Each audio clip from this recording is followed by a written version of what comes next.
مفتی صاحب کی حال چال ہے؟ ٹھیک ہو مفتی صاحب؟ ایک اور خالص جواب مل سکتا سوال دا۔ ایک تو مفتیان کرام نال رابطہ بھی کیتا لیکن انہوں نے جواب مختلف آئے ہیں۔ تہاڈی رائے کی ہے؟ میں ایک دوست نوں کاروبار واسطے 5 لاکھ روپیہ دیتا ہویا، وہ کس طرح کام کردا میرا دوست؟ میں انہوں کوئی ڈیمانڈ نہیں کیتی ہے، وہ مینوں خود بخود 25,000 روپیہ مہینہ دے جا رہا۔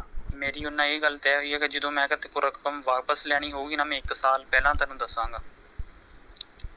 گل بات ہوئی ہے تے باقی میں انہاں کوئی بھی نہیں مکی ہے کہ وہ مینوں اپنے آپ دے رہا 25,000 روپیہ۔ جدوں انہوں میں 6 لاکھ کر دینا، وہ کہندا میں تینوں 30,000 دیا کرنا۔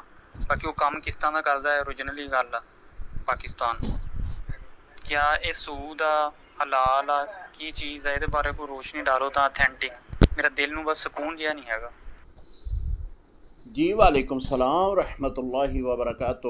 5 لاکھ روپیہ آپ نے کسی کو دیا ہے، وہ اس کے عوض میں آپ کو 25,000 روپیہ ماہانہ دے رہا ہے، تو آپ کہہ رہے ہیں کہ میں نے اسے کچھ نہیں کہا کہ مجھے کچھ دیں، وہ اپنی طرف سے دے رہا ہے، تو کیا یہ سود ہے؟ آپ نے 2 مفتیان کرام سے پوچھا ہے، تو ایک نے جواب جو ہے وہ سود کے بارے میں دیا ہوگا، دوسرے نے مختلف دیا ہے، تو اس میں آپ نے پھر دارالفتہ اہل سنت ہمارے ہاں رجوع کیا ہے کہ اس کا کیا حکم ہے۔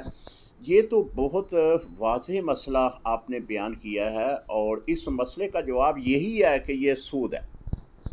آپ 5 لاکھ کے بدلے میں جو 25,000 روپیہ اگرچہ آپ نے نہیں مانگا، لیکن جس کو آپ نے دیا ہے وہ اپنی طرف سے بھی دے رہا ہو، تو یہ سود ہے۔ آپ کے لیے لینا یہ حرام ہے۔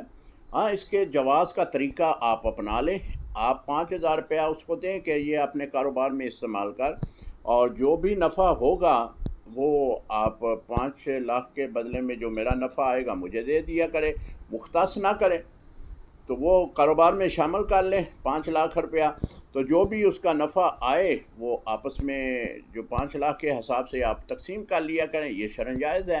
لیکن یہ جو 25,000 روپیہ آپ کا لینا ہے، اگرچہ آپ نے ڈیمانڈ تو نہیں کی، لیکن پھر بھی یہ سود ہے۔ السلام علیکم ورحمۃ اللہ وبرکاتہ۔